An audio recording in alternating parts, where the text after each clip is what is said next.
Educación para todos. El siguiente programa es clasificación A, apto para toda la familia.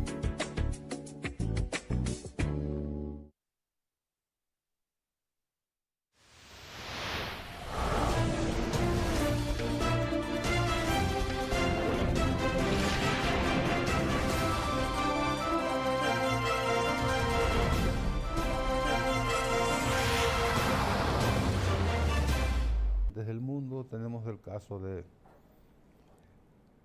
los Estados Unidos, donde ya parece que el Partido Demócrata tiró la toalla y le dijo al presidente Joe Biden: está bien, don Joe, siga usted como candidato, a pesar de las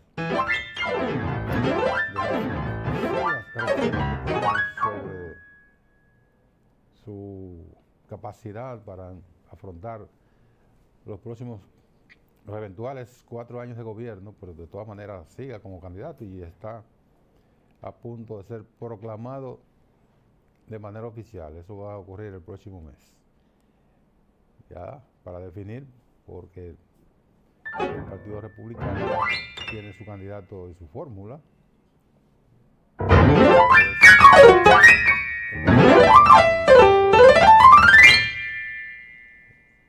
J.D. Vance, James David Vance, que ya fue proclamado, fue anunciado oficialmente por el presidente Trump como su candidato vicepresidencial. Y en ese caso, esa es una boleta que de hecho ya se comienza a analizar eso en aliados de los Estados Unidos, aliados europeos. Es una boleta altamente preocupante para los aliados de los Estados Unidos en Europa fundamentalmente. ¿Por qué es una boleta bastante preocupante? Porque una presidencia que iría en dirección opuesta a en la que se ha manejado el presidente Biden frente al conflicto de Ucrania, por ejemplo. Ya se sabe cuál es la posición del presidente Trump. Ha dicho que si gana las elecciones el 5 de noviembre, asume la presidencia el 20 de enero de 2025, y que él tiene la fórmula para terminar rápidamente con el conflicto en Ucrania. Pero la preocupación también, a esa preocupación del discurso y de la posición del presidente Trump frente al conflicto en Ucrania, se suma la visión que tiene también el candidato, el senador Vance, candidato vicepresidencial del presidente Trump. Han aflorado posiciones mantenidas por el senador, tanto en discursos en el Senado como en disertaciones fuera del Congreso, donde él ha planteado incluso que desde su punto de vista a él no le importa lo que pase con Ucrania. Es decir, ha sido uno de los que más se ha pronunciado, de posición más radical ha tenido frente al barril sin fondo, que ha sido la llave, más bien, la llave abierta de manera permanente que ha tenido el gobierno de los Estados Unidos frente a la demanda de apoyo de Ucrania. Entonces, esa posición, ambas posiciones, reitero, son preocupantes para los aliados de los Estados Unidos. Ahora hay que hacer notar también que una cosa piensan los candidatos y otra cosa es cuando asumen la jefatura del Estado.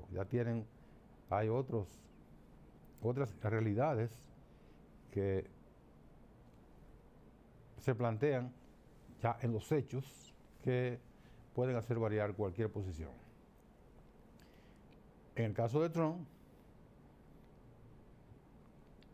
su posición frente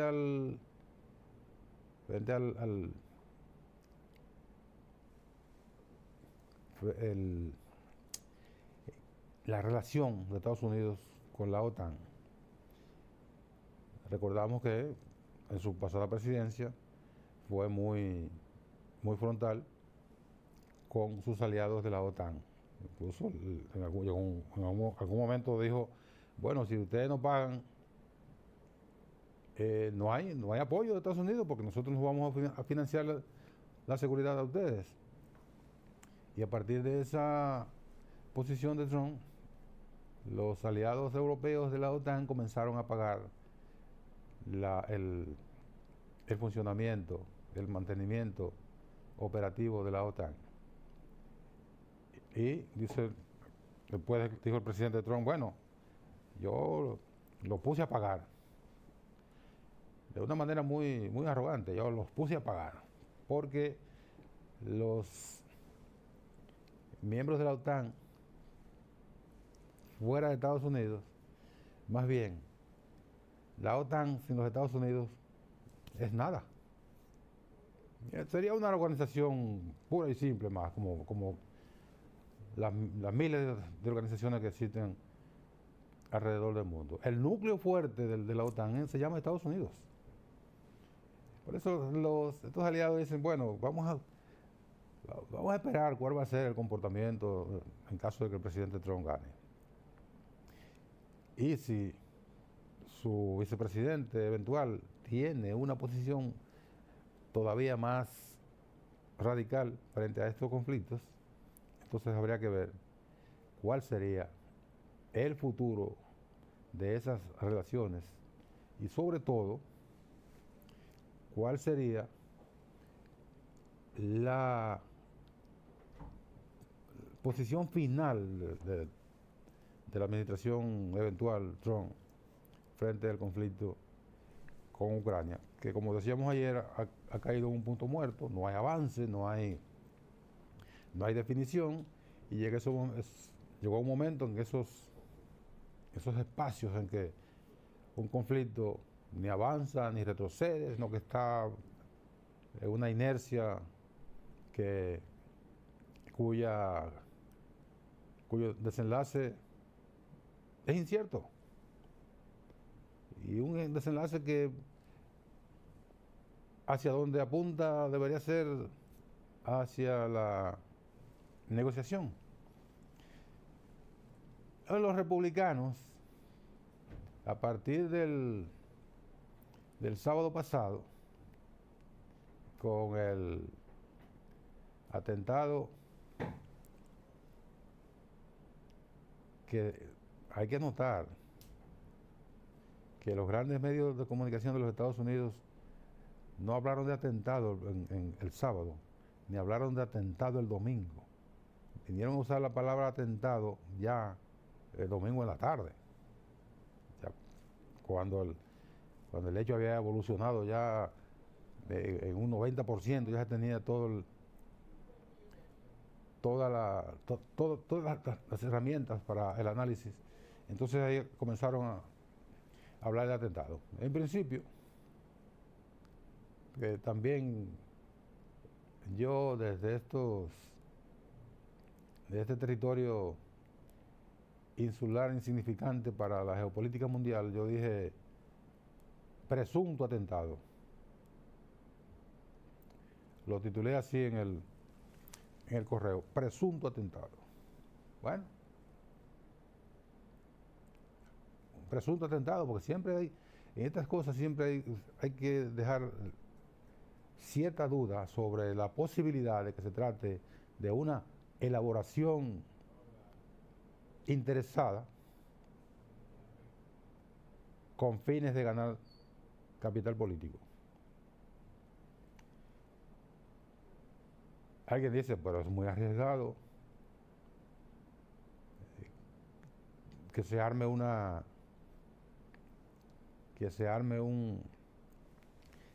que se elabore una estrategia que implique un tiro. No creo que, y mucho menos en la cabeza. Bueno, no, evidentemente fue un intento de magnicidio contra el presidente Trump. Pero eso ha catapultado al presidente Trump a los niveles en que algunos analistas dicen que el evento electoral del 5 de noviembre sería como algo así como venir a confirmar lo que es una tendencia. No creo que sea tan mecánica esa posibilidad. Sí, hay una alta probabilidad de que el presidente Donald Trump, el expresidente Trump, regrese a la Casa Blanca, pero eso está por verse. Son elecciones y de las urnas nadie sabe lo que sale. Hasta, como dicen los americanos, mientras la vieja gorda no habla, que son las urnas, en este caso las máquinas, no se sabe lo que sale de las elecciones. Pero al día de hoy parecería que con ese atentado y eventos que han estado presentes en un lado y en el otro del espectro político de los Estados Unidos, parecería que el presidente Donald Trump tiene amplias posibilidades de ganar. Pero ya con la confirmación dentro de unos días de la candidatura del presidente Biden, habría que analizar a partir de ahí cuál va a ser el curso de la campaña y las probabilidades de ambas candidaturas. Si el presidente Biden sigue en la exposición pública, que tiene que hacerlo porque además el presidente de la República no puede esconderse, tiene que estar presente, ya sea en eventos electorales o en eventos de gobierno. Si se siguen dando las notaciones de discapacidad que se han notado, pudiera ser que eso fuera reafirmando la primacía de Donald Trump sobre el presidente Joe Biden. Hay que esperar. Ya reiteramos, las candidaturas estarán completas. Ya se sabe que la vicepresidenta Kamala Harris es la candidata vicepresidencial que va a seguir en la boleta acompañando al presidente Biden. Entonces ya se tiene perfilada la contienda del 5 de noviembre próximo. ¿Qué puede hacer variar el curso de los acontecimientos? Bueno, un acontecimiento mayor. Cualquier elemento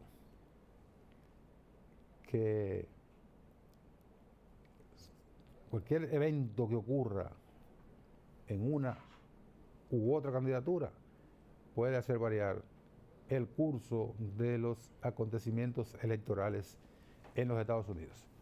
Vamos a la pausa y regresamos de inmediato.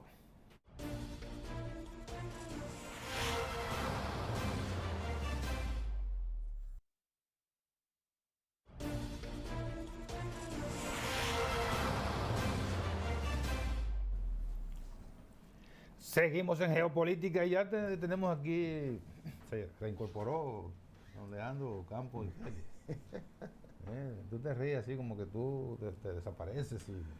No, de ninguna manera. No, pues yo te cubrí. Bien. Sí, pues dije que tú estabas en diligencias muy puntuales. Ya está aquí. Así es, aquí además listo. tú mereces unas vacaciones también. Claro, listo, comprometido y preparado para seguir haciendo comunicación de compromiso a pesar que no llegue el tren para, como dijo Daini, yo solo no seré candidato si llega un tren, si viene un tren, si me choca un tren nada más. Y él no anda a pie. No, pero hay un tren que anda en contra de él. Bueno. Se llama Donald Trump. Se llama Donald Trump. Sí. Ese No, pero la locomotora. sí, pero él dice candidato, ¿verdad? Que me impactó. No, él dijo candidato. Sí. Sí. Yo no seré candidato solamente si me llevan un tren. Él primero dijo que solo Dios impedía que... Y como Dios no se mete en esa No cosa, se meta cosas. Y un tren tampoco porque él no anda a pie. No lo pie, exactamente. Sí. Y donde hay la caravana de él para todo el tránsito. Claro. Es decir, el tren tampoco se lo va a llevar. No, el tren es tron. Está buena esa. Aquí está con nosotros el querido amigo, el profesor Luis de León, que siempre está presto para acompañarnos en geopolítica.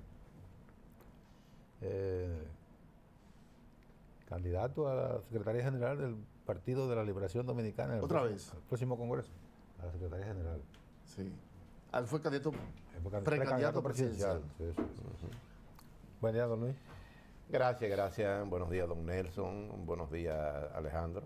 Buenos días a todo su público de Geopolítica. Como siempre, nos honra y nos complace, nos da el orgullo de ser dominicano el estar acá.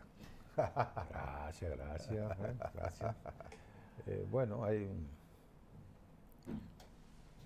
en la discusión, ayer vi una declaración del presidente del Instituto Duartiano, nuestro querido amigo Wilson Gómez, que le reclamaba al Congreso que modifique un artículo que deja ahí como medio en nebulosa el tema de las prerrogativas que tienen los estados para manejar el tema de la inmigración. Como usted es miembro también del Instituto Duartiano, ¿cuál es la preocupación? Sí. Bueno, efectivamente eso fue ayer en el marco de la conmemoración del 186 aniversario de la fundación del primer partido político dominicano, como decía el profesor Nuevo, la Sociedad Secreta, la Trinitaria, para la causa de la independencia nacional. Va en la dirección de que el Estado le da potestad a los inmigrantes, limita la condición de ilegales, que son ilegales, inmigrantes ilegales. Indocumentados, ¿verdad? Y entonces hay una protección por parte del Estado dominicano. Entonces elevó una propuesta ante el Congreso Nacional para que impida que se viole la Constitución de la República, dándole condiciones especiales a inmigrantes ilegales o indocumentados que viven en la República Dominicana. En este caso, de manera particular, lo hace frente a la comunidad haitiana. Bueno, no específicamente. No pero es a toda, pero va dirigida un poco. Cuando se habla Correcto. de que... Indocumentado en sentido general. Eso es eufemismo, para no decir haitiano. Correcto. Eso es lo que quise decir. Sí. Mire, hablando de eso, que yo estoy de acuerdo con esa preocupación. Sin embargo, me hubiese gustado escuchar la misma preocupación. O sea, que Duarte la rendición de cuentas fue uno de los elementos fundamentales que Duarte introdujo en la política dominicana. Sí. Que lo hubiese preocupado también. Devolvió, ¿cuántos fueron? 49 pesos con 72 centavos. Así es. 1.000 pesos. Un elemento fundamental de la práctica de Duarte. Sin embargo, ese código limita a 20 años para aquellos, dándole una amnistía para aquellos que hayan cometido la prescripción. A la prescripción del delito de corrupción o de presunta corrupción o de lo que sea, sí. Pero ¿por qué tiene que tener límites? Sí. Me hubiese gustado también del Instituto Duartiano que pudiera rescatar ese valor de Duarte y también lo hubiese criticado ahí, pidiendo que eso no que eso no prescribe. Pero yo voy a tratar de enmendar un poquito la plana y aclarar. ¿Ayer? ¿Al instituto o a mí? No, a la comunidad. Ajá. Yo no entiendo por qué los senadores y diputados, que son todos políticos y tienen una gran facilidad de comunicación, yo no entiendo cómo se dejan pisar los callos con ese tema. Porque lo que están haciendo es agravando la situación. Porque ahora la prescripción son 10 años y la están poniendo a 20. Y lo que dejan lo que se está debatiendo es que lo que tú estás diciendo, Sí. que los senadores y diputados en el código están eliminando la prescripción porque la están llevando a 20 años, no la están agravando. Pero ¿y por qué ustedes no comunican eso? Les voy a pasar la factura porque Por la orientación. Sí. No, pero yo me refiero como elemento fundamental porque Duarte fue un verdadero, un ejemplo de rendición de cuentas. Un ejemplo de honradez, de Claro. honestidad. Y estoy de acuerdo con eso, Sí, con correcto, la primera correcto. preocupación del Instituto Duartiano. Pero no crea que el Instituto Duartiano no está de acuerdo con eso. Lo que pasa es que no se ha tratado, se le dio preferencia a ese tema. Y ese tema ha sido tratado desde la perspectiva de la preocupación de ustedes. Es decir, ¿por qué ponerle, verdad, Eso sin fecha. un límite? Eso es de por sí, de por vida, ¿verdad? Sí, claro. Eso no tiene que límite. Duarte lo dijo, el crimen no prescribe. ni queda jamás impune. No prescribe, así mismo no es impune. Claro. Correcto. Pero estamos de acuerdo. Sí.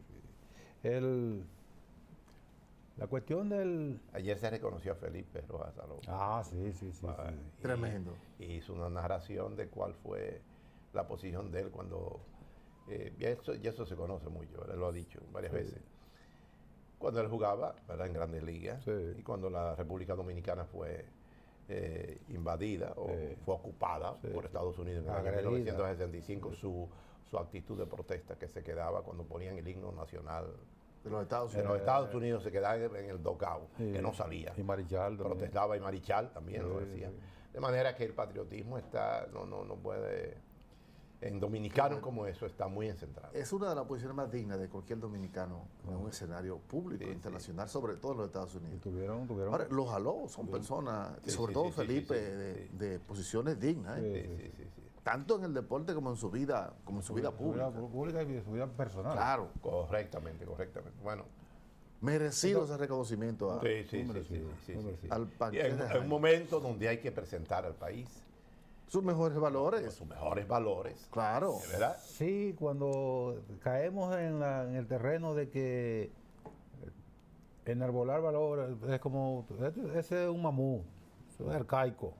Es un ortodoxo, Qué valor. un bohemio. Ese Buen está soñador. está atrasado. Aquí nosotros tenemos una víctima de eso frente a nosotros. Sí. Frente a nosotros tenemos que algunos lo ven con... eso es Luis, esas son cosas de Luis. Porque Luis tiene un lenguaje, una narrativa que no es común dentro de sus propios compañeros, ni es parte de la agenda de la clase política dominicana y no tampoco de la clase política de su partido, de todo ese engranaje. Él es un disidente. Sí, un disidente dentro de eso. Bueno, eso me dijo alguien al que vio un programa donde yo dije la concepción de partido, Sí. la función o el rol del partido, creado por el profesor Juan Bosch, que le dije que lo que hay ahora son propuestas electorales, pero Juan Bosch creó un partido de servicio, un partido con una visión social, política, económica, cultural, educativa, que los partidos no solo pueden ser postalitas que aparecen cada 4 años y que su función principal es postular, buscar gente que vaya a postularse a regidor, a alcalde, a diputado, a senador. Muchos de ellos Eso no es... muchos de ellos con de conocida reputación, o sea, correcto. no de dudoso, porque sabe que son delincuentes. Entonces me decía él, pero eso que usted dice ya eso no existe. Digo, no, eso existe. Sí. Tiene que ser así. ¿Cómo puede ser? Le dije yo, que una gente de la franja, un empresario, se pase a un partido, simplemente va al partido para que lo postulen para presidente. A poner unos cuartos ahí. A poner unos cuartos ya. Pero no va a militar para servir, para... No. No tiene esa vocación. No tiene esa vocación. Entonces, en este momento, en América Latina y en el mundo, la tendencia a prescindir del sistema de partidos políticos es una realidad. Y lo que se está postulando son precisamente este concepto norteamericano, figuras outsiders, ¿no? Sí. Para llevarlo y colocarlo desde las élites económicas, desde las élites financieras, y colocarlo en los partidos. Por eso nosotros planteamos que en el caso del PLD, de cara a este 10º Congreso Reinaldo Pared Pérez, tiene que hacer una renovación y una autocrítica de la cabeza hasta los pies, porque un partido como el PLD, que es una referencia y es una estructura, es el único partido organizado que hay en el país, seriamente organizado, estructurado en todo el país. Es la verdad. No puede ser la expresión de un sector o de un grupo. Bueno, Juan Bosch decía, el PLD es patrimonio del pueblo dominicano. Y en estos momentos, donde hay en marcha una reforma una reforma, bueno, ahora dicen que Son dos. la más importante es la constitucional, lo han puesto adelante, una cosa increíble. Sí. No, pero el motivo es para ganar credibilidad frente a las demás reformas. La primera, la constitucional, para poder ganar credibilidad frente a las otras. Pero una reforma constitucional. Bueno, las otras, además, ¿quién se ha propuesto un paquete de 20, 12, 15 reformas? Sí. Cuando se va a hacer una reforma, lo importante... Eso fue en el discurso, en la práctica no se ha hecho ninguna. bueno. Ni se han propuesto ni siquiera. Sí, pero están Bueno, elaborando. Entonces, esa reforma fiscal y constitucional, eso es lo que se ha anunciado, es una puñalada trapera al estómago, al corazón del pueblo dominicano. La gente que no está soñando, y como decía el profesor Juan Bosch, nadie sabe más que el pueblo sabe lo que viene. Y hay toda una inquietud en el pueblo.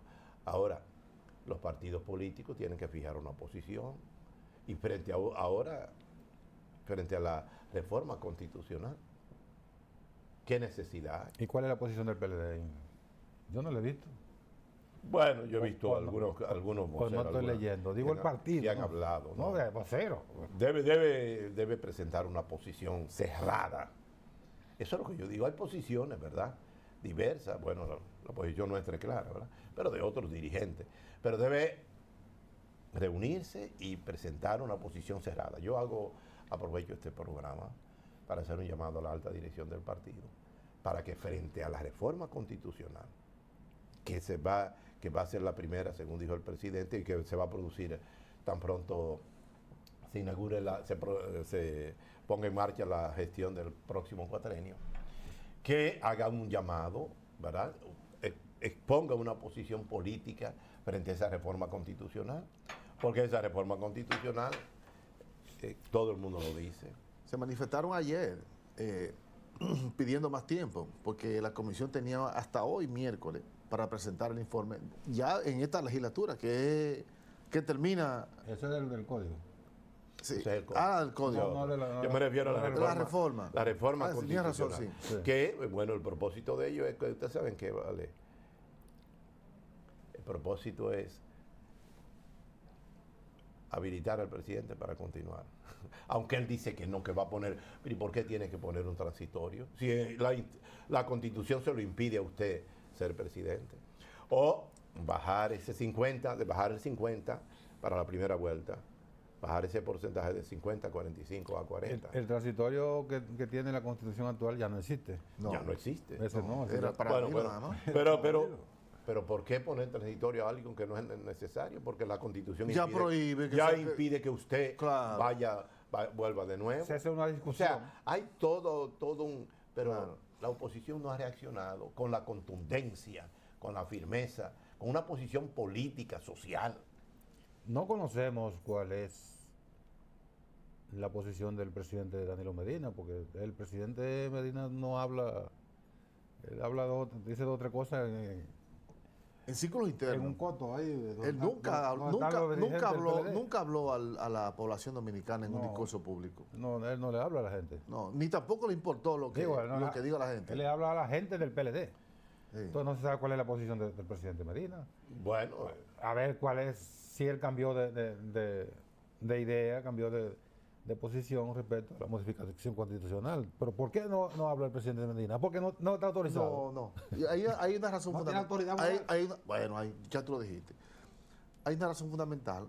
La Fuerza del Pueblo, encabezada por Leonel Fernández, asume como una bandera fundamental su reforma, la que hizo Leonel en el 2010. Sin embargo, el intento de Danilo Medina en el 2019 por modificar una vez más, que fue la única vez que él habló, fue para pedir que le permitieran reformar la Constitución para él volver en el 2016. Y el pueblo le dio ese beneplácito. Sí. Se lo dio porque estaba haciendo un gobierno decente, por lo menos. Sí. Hasta ese momento. Sí, pero después que él habló público, y esta vez ya. Y yo jurando, ¿verdad? No prendió, pero por Dios. Igual que tú, que no creyó. Bueno, yo espero. Y después vuelve que sí, entonces ya no tiene autoridad ni siquiera para hablar de eso. Por eso que no habla. Claro. Yo espero que para la próxima semana que se reunirán, bueno, conocerán ese tema, porque ese tema está ahí a la orden del día. Y hay que tener una posición frente a ese tema que es una amenaza a la democracia. Porque todo esto... ¿Tanto sí? Yo creo que no es así. Pero no. Para mí la reforma... ¿En qué sentido? ¿En qué sentido? En el orden de que ese propósito de modificar la Constitución tiene ahí muchas cosas oscuras. Porque la gente dice, pero ¿por qué una modificación a la Constitución? ¿Por qué hay que...? O sea, no hay una justificación ante el país. No se lo han dicho. Entonces, cuando usted se propone tocar la Constitución, eso afecta a la democracia. Él lo ha dicho. Él lo ha dicho. Cambiar, poner el Ministerio Público Independiente. Pero eso no es un cambio nada. Sí.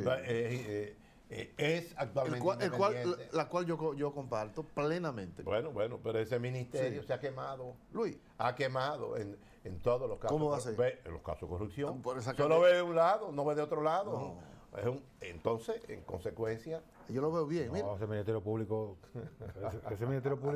imputó al primer ministro. Claro. Tuvo que renunciar. Tuvo que renunciar. Luis, ¿y qué va a pasar con el remolino interno que se ha dado en el PLD? Renunciar, pero no lo sometieron a la justicia. Sí. Y el hijo lo que ha hecho una devolución de dinero. Sí, pero bueno, eso es parte, eso es parte del proceso. Está imputado. ¿Y eso quién había visto eso nunca? Nunca. ¿Y qué va a pasar con el remolino interno que se ha dado a nivel del PLD, en la que una parte ha salido a disentir sobre digamos, los poderes plenipotenciarios y casi dueños del PLD, como lo es Danilo Medina? Y ellos aspiran a un giro diferente en este Congreso. Usted que también, este Congreso también será elector de nuevas autoridades, ¿cómo visualiza, cómo ve eso frente al país? Bueno, nosotros saludamos la decisión del presidente del partido y líder, Danilo Medina, cuando el secretario general, Charlie Mariotti, cuando ellos anunciaron en la reunión del 27 de mayo, que interpretamos como una salida a la crisis, a la situación crucial del PLD, bajando de un 62-38 a un 10%, cuando ellos manifestaron que para el presente cuatrenio, de cara a este Congreso que se inició, no quiere que se le elija en los cargos de presidente ejecutivo y secretario general ejecutivo del partido. Nosotros creemos que eso es...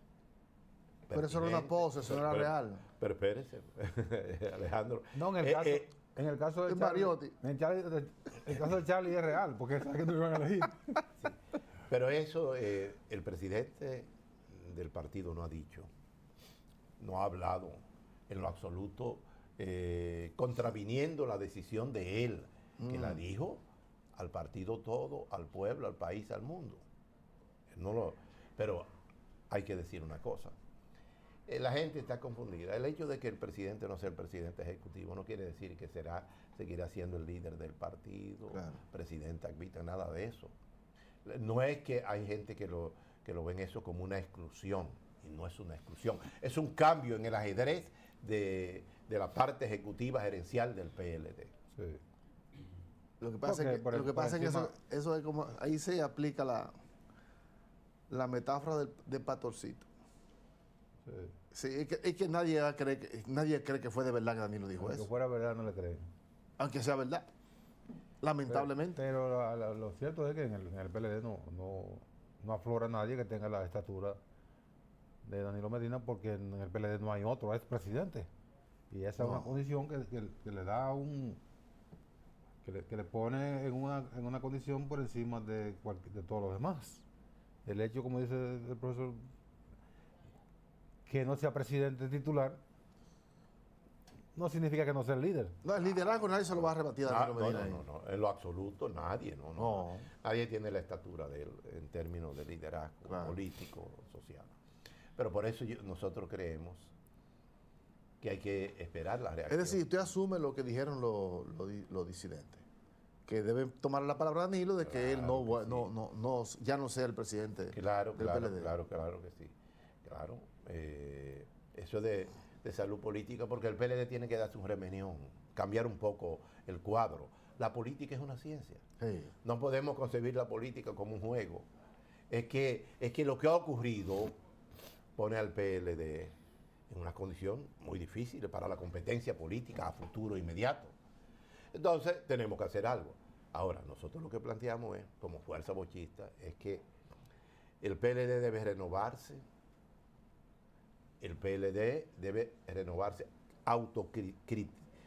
un proceso de criticidad y autocrítico, garantizando la unidad, para garantizar la cohesión del partido.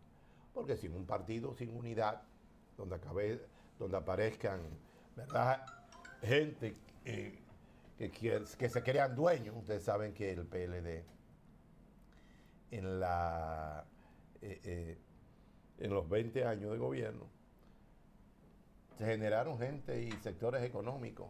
Entonces hay que evitar que el PLD se convierta en una expresión o un instrumento de determinados sectores financieros y económicos, porque el PLD es un partido político para la democracia, para el desarrollo, para el progreso, y no puede estar encasillado en que determinados sectores quieran utilizar al PLD como instrumento para ascender económicamente o financieramente.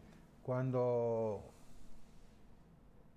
dirigentes a todos los niveles del PLD, incluso gente fuera del PLD que hace opinión y le pide a esa organización, a su dirigencia, que haga un análisis sobre lo que ha sido su desempeño en los últimos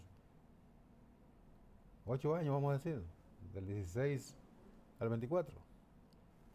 De 62, 61 que sacó Danilo en el 16, bajó a 38 con Gonzalo y baja a 10 con... Sí. Pero eso es un terremoto. Pero claro, pero eso debió ser suficientemente elocuente, un mensaje más claro de que ustedes deben irse, a quienes dirigen ese partido.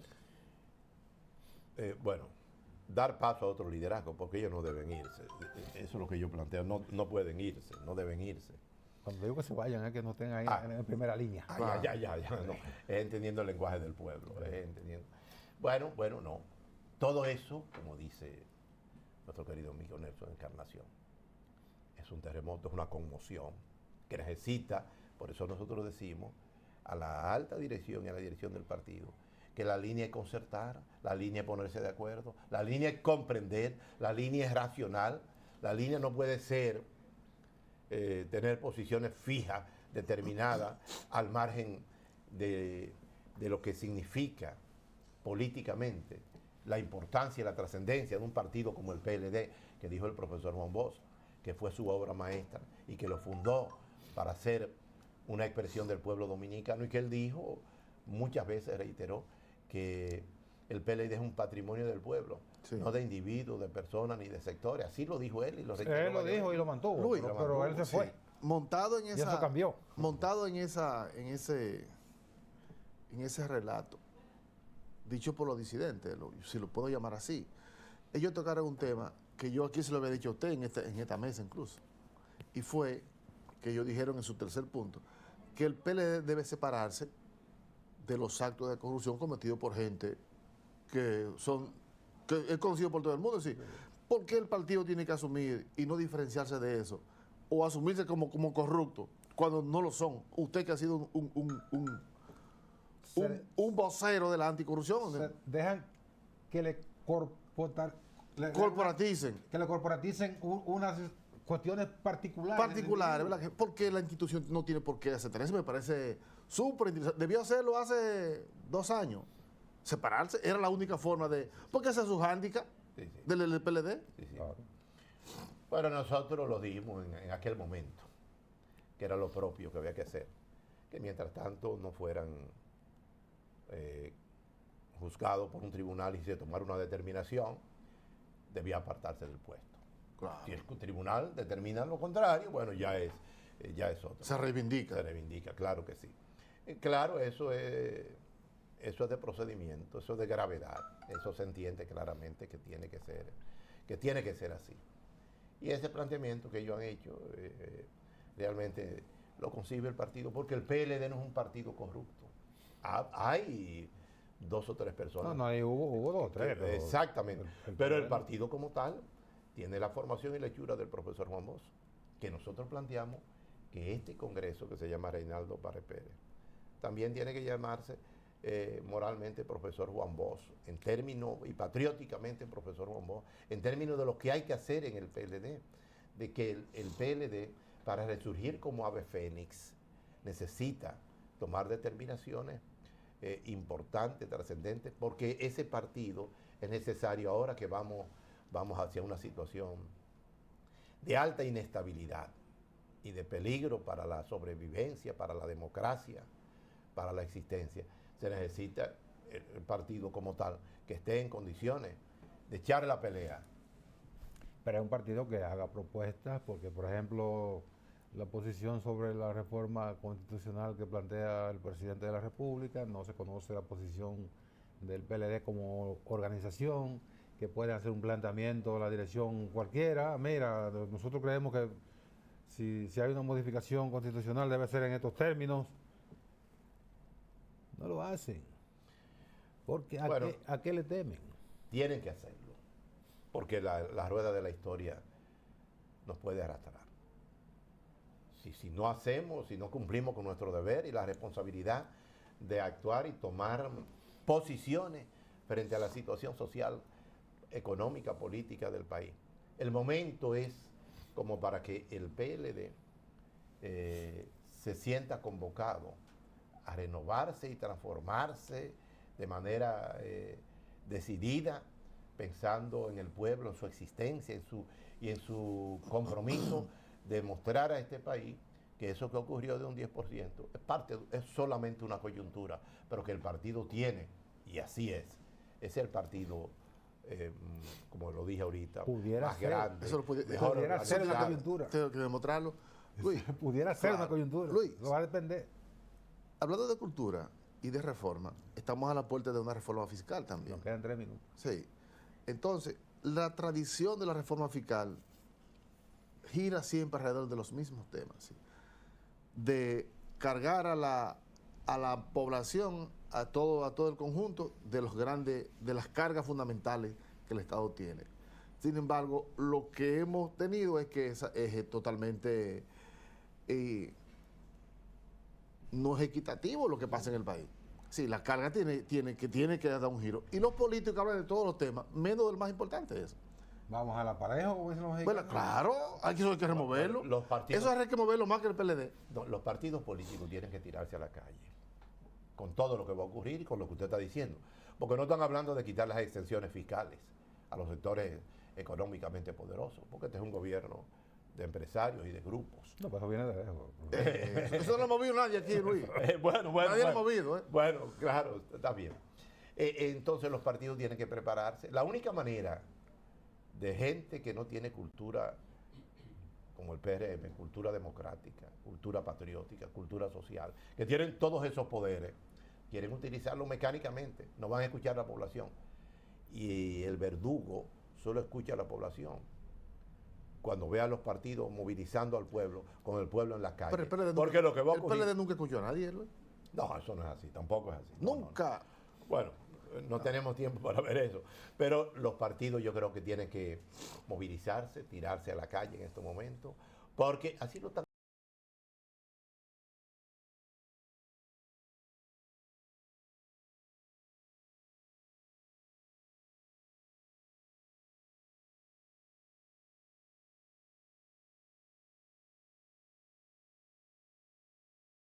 Televisión para todos. El siguiente programa es clasificación A, apto para toda la familia.